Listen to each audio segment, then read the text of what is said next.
Assalamualaikum warahmatullahi wabarakatuh. Perkenalkan, nama saya Muhammad Akian Najili, kelas 11 MIS 1. Saya akan menjelaskan tentang masa pemerintahan Republik Batak di Indonesia pada tahun 1795 sampai dengan 1806 yang dipimpin oleh Herman Willem Daendels dan kemudian digantikan oleh Jan Willem Jansen. Pada periode sekitar tahun 1795 terjadi berbagai konflik di Eropa, dan pada saat itu pula terjadi perubahan di negara Belanda.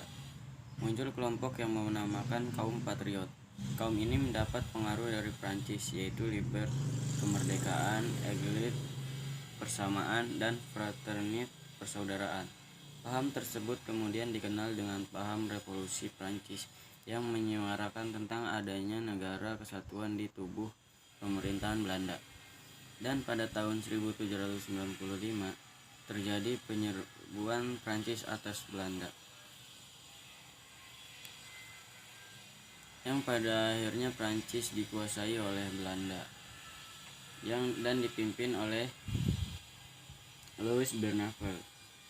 Belanda yang tadinya negara Belanda diubah menjadi pemerintahan Batav yang dipimpin oleh Louis Bernadotte, yang kemudian pada awal pemerintahan Batav Louis Bernadotte tidak memperhatikan wilayah jajahan di Indonesia, sehingga beberapa wilayah penting seperti Padang, Ambon, dan Bandat jatuh ke tangan Inggris.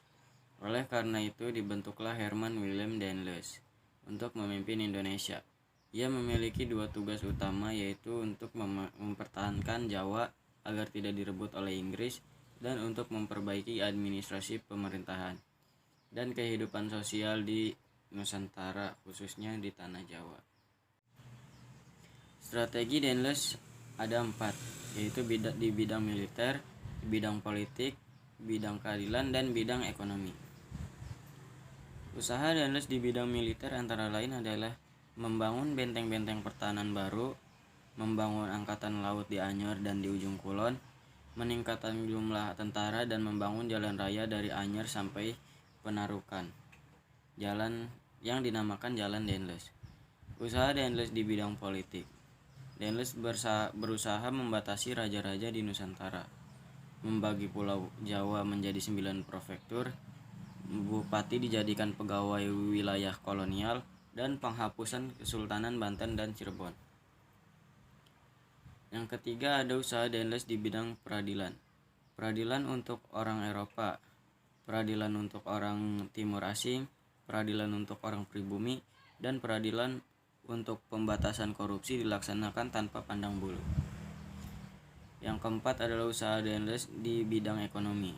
Daendels memaksakan berbagai perjanjian dengan raja-raja dan pemungutan pajak, meningkatkan pertanian yang sangat laku di pasaran dunia, menjual tanah-tanah kepada pihak swasta.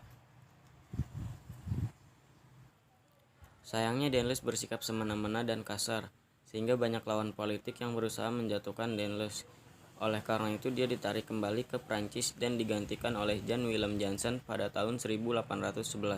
Jan Willem Jansen adalah pemimpin yang lemah, sehingga pada masa pemerintahannya Inggris menyerang Batavia di bawah pimpinan Lord Minto. Jansen terpaksa menandatangani penyerahan Batavia pada Inggris dalam kapitulasi Tuntang. Penandatanganan kapitulasi Tuntang menandai berakhirnya masa pemerintahan Republik Batak di Indonesia, sekaligus sebagai awal berdirinya kolonialisme dan imperialisme Inggris Indonesia. Sekian, terima kasih. Wassalamualaikum warahmatullahi wabarakatuh.